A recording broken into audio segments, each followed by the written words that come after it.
ஓம் ஸ்ரீ குருப்யோ நமக. ஆன்ம அனுபூதிக்கான பயணம். ஸ்ரீ ஸ்ரீ பரமஹம்ச யோகானந்தர்.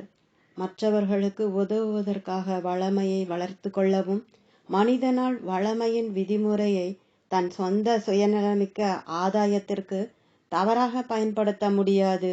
அந்த விதியின் செயல்பாடு இறைவனால் கட்டுப்படுத்தப்படுகின்றது மற்றும் அவன் தனது விதிகள் தன்னிச்சையாக மாற்றப்படுவதையோ அல்லது மீறப்படுவதையோ அனுமதிப்பதில்லை.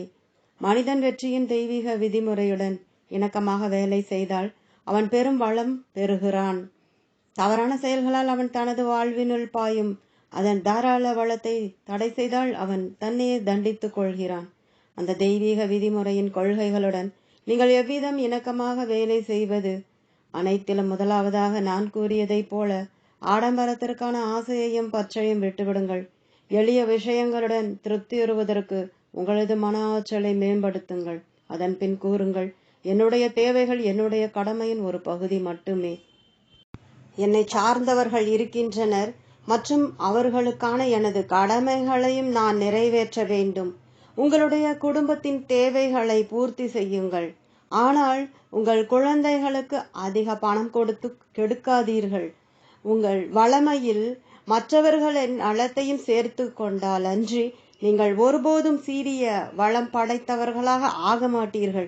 வறுமையில் வாடுவோருக்கு வெறுமனே அக்கறையின்றி பணம் கொடுப்பது என்ற அர்த்தத்தில் நான் சொல்லவில்லை. ஆனால் தங்களுக்கே உதவி கொள்ளும் விதத்தில் மற்றவர்களுக்கு உண்மையில் உதவுதல். பின்னர் உங்கள் சொந்த வாழ்வில் வழங்கீட்டின் வல்லமை வாய்ந்த விதிமுறை செயல்படுவதை காணலாம். உங்கள் சூழ்நிலை எதுவாக இருந்தாலும் சரி, நல்லதை விதைத்தவன் நல்லதையே அறுவடை செய்வான் என்ற விதி உங்களுக்கு உதவ எப்போதும் உடன் இருக்கும். பலர் எல்லாவற்றிற்கும் முதலில் தங்களை பற்றியும் தங்களின் சொந்த ஆசைகளை திருப்திப்படுத்த பணம் சம்பாதிப்பதை பற்றியும் சிந்திக்கின்றனர். நீங்கள் அவ்வாறு செய்தால் விரைவிலோ அல்லது தாமதமாகவோ ஏமாற்றப்படுவீர்கள். மாறாக இந்த எண்ணத்துடன் நீங்கள் தொடங்க வேண்டும். என் வாழ்வின் கடமை மற்றவர்களை மகிழ்ச்சியடைய செய்வதுதான். உங்கள் செயல்களும் திட்டங்களும் மற்றவர்களுக்கு எவ்விதம் பயனளிப்பதாக இருக்கும் என்பதன் மூலம் ஊக்கம் பெறுங்கள். பின் உங்கள் இலக்குகளை அடைய வழிவகுங்கள். சேவை செய்ய உங்களிடம் தேவையான வளங்கள் இருக்க வேண்டும். பசுவிடம் பால் கறக்க வேண்டுமெனில் நீங்கள் அதற்கு தீனி போட வேண்டும். உங்கள் வளத்தில் மற்றவர்களை சேர்த்து கொள்வதன் மூலம் அவர்களுக்கு நன்றாக சேவை செய்வதுதான் நோக்கம் என்றால், நன்றாக வாழ்வதற்கும் வளமாக இருப்பதற்குமான குறிக்கோள் ஆன்மீக மயமாகின்றது. நல்ல சேவை புரிவதன் மூலம் நீங்கள் நல்ல பலன்களை அடைவது உறுதி. மேலும் நீங்கள் நல்ல பலன்களை பெறும் பொழுது உங்களுடைய சொந்த வாழ்க்கை தரத்தை உங்களால் உயர்த்தி கொள்ள முடியும். அத்துடன் மற்றவர்களுக்கும் இன்னும் அதிகமாக செய்ய முடியும்.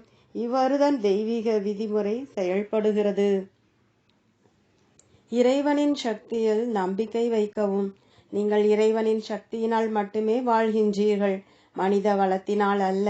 உங்களுக்கு வேலைகள் இல்லை என்றால் நீங்கள் எவ்வாறு வாழ முடியும் என்று நீங்கள் வாதிடலாம்.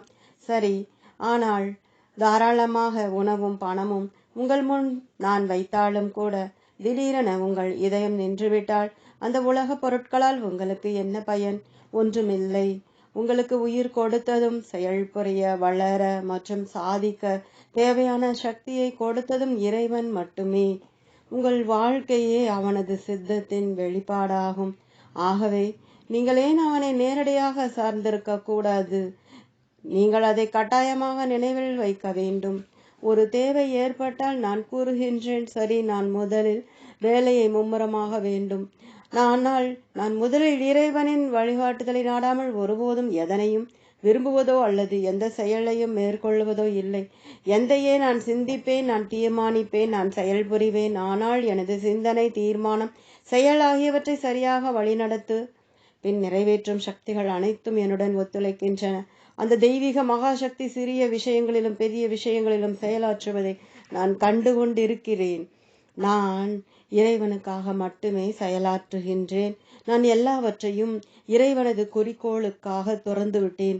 நான் இறைவனது குழந்தை, நீங்கள் இறைவனது குழந்தை மற்றும் அவன் உங்களின் தந்தை என்ற உணர்வு நிலையில் நீங்கள் வாழ்ந்தால், மேலும் அசைக்க முடியாத தீர்மானத்துடன் நீங்கள் முடிவு செய்துவிட்டால், பின்னர்கள் தடைகள் இருந்தாலும் நீங்கள் தவறுகள் செய்தாலும் கூட உங்களுக்கு உதவ இறைவனது சக்தி எப்போதும் உங்களுடன் இருக்கும். நான் அந்த விதிமுறைப்படி வாழ்கின்றேன். உங்கள் சோதனைகளை இறை நம்பிக்கையுடனும் எந்த சந்தேகங்களுக்கும் இடம் கொடாமலும் புன்னகை புரிந்து கொண்டு சந்தித்தால் நீங்கள் இறைவனின் விதிமுறை செயல்படுவதை காண்பீர்கள். இறைவனை பெற்றிருந்தால் நாம் அனைத்தையும் பெற்றிருக்கிறோம். எனக்கு கிடைத்த மிகப்பெரிய வெற்றி ஃபீனிக்ஸில்தான். இறைவனின் அருளை நான் உணர்ந்திருப்பதை போல ஒவ்வொருவராலும் உணர முடிந்தால் இறைவனிடம் அவர்கள் ஏற்கனவே அனைத்தையும் பெற்றிருக்கின்றனர் என அவர்களும் அறிவர். ஃபீனிக்ஸில் எனது அனுபவம் அதுதான். நான் காலையில் ஒரு மிகப்பெரிய தேவையை பூர்த்தி செய்வதற்காக ஒருவர் எனக்கு கொடுத்திருந்த தனது வாக்கை தவறவிட்டதால் நான் மிக ஆழ்ந்து பிரார்த்தனையும் தியானமும் செய்து கொண்டிருந்தேன். என்னுடைய பிரார்த்தனை பணத்துக்காக அல்ல, மாறாக விடுதலைக்காக. நான் தெய்வ தாயிடம் கூறினேன், நான் ஏன் இத்தகைய இன்னல்களுக்கு ஆளாகின்றேன்? எனக்கு ஏன் இத்தகைய நெருக்கடி நேர வேண்டும்? ஆனால் நான் அத்துடன் நிறுத்தவில்லை. நான் தியானம் செய்து கொண்டே இருந்தேன். அதன் பின் தெய்வ தாயிடம் பிரார்த்தனை செய்தேன். என்னிடம் பேசு. நீ கட்டளையிட்டால் எல்லாவற்றையும் விட்டுவிட்டு உன் திருநாமத்தை பாடிக்கொண்டு இந்த ஆசிரமத்திலிருந்து வெளியேறி விடுவேன். எனக்கு உன்னை தவிர வேறெதுவும் தேவையில்லை. நான் எனக்காக எதையும் கேட்கவில்லை. என்னை சோதித்து பார். உனது சித்தம் அதுவானால் இக்கணமே நான் அனைத்தையும் துறப்பேன். உன் அருளொளியினுள் நான் வெளியேறுவேன். நான் சொன்னதை செய்வேன் என்று தெய்வத்தாய் கண்ட பொழுது அவள் பதிலிருத்தாள், நான் உன்னை நெடுங்காலம் முன்பே விடுவித்து விட்டேன். ஆனால் நீ விடுதலை அடையவில்லை என எண்ணுவதால் தான் விடுதலை அடையாமல் இருக்கின்றாய். வாழ்வின் நடனமோ அல்லது சாவின் நடனமோ என்னிடமிருந்தே இவை வருகின்றன என அறிந்து அதனால் மகிழ்வாய். நீ என்னை பெற்றிருக்கின்றாய் என்பதை விட உனக்கு வேறென்ன வேண்டும்? அந்நாள் முதல் நான் விடுதலையை கண்டேன்.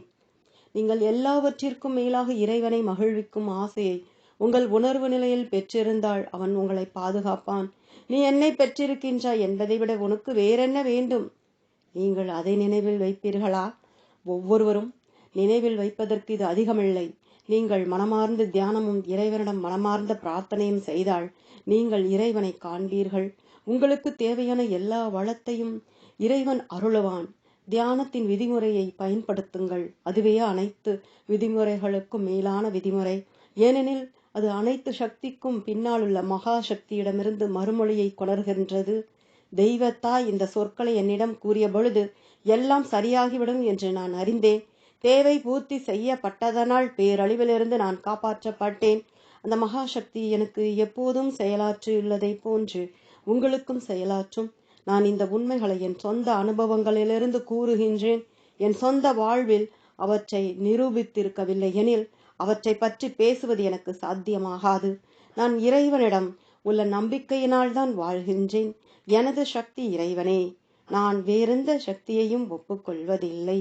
நான் அந்த மகா சக்தியின் மீது ஒருமுகப்படும் போது அது என் மூலம் செயல் புரிகின்றது. நான் இந்நாட்டில் மிக அதிக வெற்றிகரமான சொற்பொழிவாளர்களில் ஒருவராக இருப்பதாக குறிப்பிடப்பட்டிருக்கின்றேன். நான் ஆயிரக்கணக்கானோருக்கான கற்பித்திருக்கின்றேன். அதன் காரணமாக நான் பெருமைப்படுகின்றேன் என்பதல்ல. என் வெற்றிக்கு ஒரே காரணம் நான் இறைவனின் சக்தியில் மட்டுமே நம்பிக்கை வைத்திருக்கின்றேன் என்பதுதான். முடிவாக நான் பொது சொற்பொழிவு பணிகள் எல்லாவற்றையும் நிறுத்திவிட்டேன். நான் இப்போது இறைவனுக்காக எல்லாவற்றையும் விட்டுவிடுகின்றேன். என் வாழ்வின் நோக்கமாக இருந்த அந்த பங்கை நான் நிறைவேற்றிவிட்டதை காண்கின்றேன். அந்த பங்கானது மக்கள் கூட்டத்திலிருந்து ஆன்மாக்களை தேர்ந்தெடுத்து அவர்களுக்கு இறைவனை அறிய உதவி செய்வதாகும். அது போன்ற ஆன்மாக்களை நாடு முழுவதிலிருந்தும் தேர்ந்தெடுத்துள்ளேன். அத்துடன் அவர்களுக்கு இப்போது பயிற்சி அளித்து கொண்டிருக்கின்றேன். நான் பரம்பொருளினால் இயங்குகிறேன். பணத்தை பற்றிய எந்த சிந்தனையும் இல்லை. மனிதகுல சேவை மட்டுமே அதன் காரணமாகவே எம்பெருமான் எனது இருப்பிற்கு எல்லா வழிகளையும் திறந்து வைத்து துணை நிற்கின்றான். நான் உங்களுக்கு சேவை செய்ய விரும்புகின்றேன், அவ்வளவே. அதற்காகவே நான் இங்கு இருக்கின்றேன். எனக்கு உதவி தேவைப்படும் கணமே அது கிடைக்கின்றது. அந்த இறை சக்தி உங்களுடனும் செயலாற்றி கொண்டிருக்கின்றது. உங்களிடம் நம்பிக்கை இருந்தால் மற்றும் வளமை இறைவனிடமிருந்தே வருகின்றது. லோகாயத ஆதாரங்களிலிருந்து அல்ல என நீங்கள் அறிந்தால் நீங்களும் அவ்வாறே காண்பீர்கள். இறை தொடர்பை நாடுங்கள். இறைவன் வழிகாட்டுவான். நீங்கள் உங்களுக்காக சிந்திக்க வேண்டியதில்லை என்றோ அல்லது உங்கள் முயற்சியை பயன்படுத்த தேவையில்லை என்றோ இறைவன் உங்களிடம் கூறவில்லை. உங்கள் பங்கை நீங்கள் ஆற்ற வேண்டும். முக்கிய கருத்து என்னவெனில், தவறான செயல்களாலும் ஆசைகளாலும் மற்றும் நம்பிக்கையும் இறை தொடர்பும் இல்லாததாலும் நீங்கள் ஆதி மூலத்திடமிருந்து உங்களை துண்டித்து கொண்டால் பின் அவனது எல்லாம் வல்ல உதவியை நீங்கள் பெற முடியாது. ஆனால் இறைவனுடன் இசைந்திருப்பதன் மூலம் நீங்கள் வழிகாட்டப்பட்டால் அவன் உங்களுக்கு சரியானதை செய்யவும் தவறுகளை தவிர்க்கவும் உதவி செய்வான். இதை துவங்குவதற்கான வழி தவறாமல் காலையும் மாலையும் ஆழ்ந்து தியானம் செய்வதாகும். நீங்கள் எத்துணை அதிகம் தியானம் செய்கின்றீர்களோ அத்தனை அதிகம் சாதாரண உணர்வு நிலை ராஜ்யத்தின் பின்னே ஒரு மாபெரும் அமைதியும் மகிழ்ச்சியும் ஆட்சி புரிகின்ற போது இறைவன் இருக்கின்றான் என்று உணர்ந்தறிவீர்கள். இந்த அமைதி மற்றும் மகிழ்ச்சியின் இருப்பை பயிற்சி செய்யுங்கள். ஏனெனில் அதுவே இறை தொடர்பின் முதல் நிரூபணம்.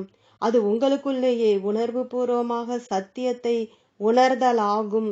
அதுதான் உங்களுக்கு தேவை. அப்படித்தான் சத்தியத்தை வழிபட வேண்டும். ஏனெனில் நமக்கு தெரிந்ததை மட்டுமே நம்மால் வழிபட முடியும். பெரும்பாலோர் இறைவனை அருவமானவனாக வழிபடுகின்றனர். ஆனால் இறைவனை உங்களுடைய சொந்த அக உணர்வின் மூலம் உண்மையென வழிபட தொடங்கும் பொழுது உங்கள் வாழ்வில் இறைவனது சக்தியின் இருப்பை படிப்படியாக உணர்வீர்கள். நீங்கள் வேறு எதை செய்தாலும் சரி, ஆழ்ந்த தியானத்திலிருந்து வரும் இறை தொடர்பை வேறு எதுவும் ஏற்படுத்தாது. தியானத்திலிருந்து பிறக்கும் அக அமைதியையும் மகிழ்ச்சியையும் அதிகரிக்க செய்வதற்கு எடுக்கும் தீவிரமான முயற்சி மட்டுமே இறைவனை உணர்வதற்கான ஒரே வழி. நீங்கள் தியானத்திற்கு பிறகு அக அமைதியையும் ஆனந்தத்தையும் உணரும், அதாவது இறை தொடர்பை பெற்றிருப்பதற்கான நிரூபணமான அச்சமயம்தான் வழிகாட்டலுக்காக இறைவனை வேண்டிக் கொள்ளும் நேரம். உங்களுக்கு ஒரு தேவை இருந்தால் அதை இறைவன் முன் வைத்து அது ஒரு நியாயமான பிரார்த்தனை தானா என்று கேளுங்கள். உங்கள் தேவை நியாயமானது என்று அகத்தே உணர்ந்தால் பின் பிரார்த்தனை செய்யுங்கள். எம்பிரானே, இது என் தேவை என நீ அறிவாய். நான் சிந்திப்பேன், நான் ஆக்கப்பூர்வமானவனாக இருப்பேன். என்னென்ன தேவையோ அவற்றை நான் செய்வேன். நான் உன்னிடம் கேட்பதெல்லாம் எனது இச்சா சக்தியையும் ஆக்கப்பூர்வமான ஆற்றல்களையும் நான் செய்ய வேண்டிய சரியான செயல்களை நோக்கி வழி நடத்து என்பதே. இறைவனிடம் நம்பிக்கையுடன் இருக்கவும்.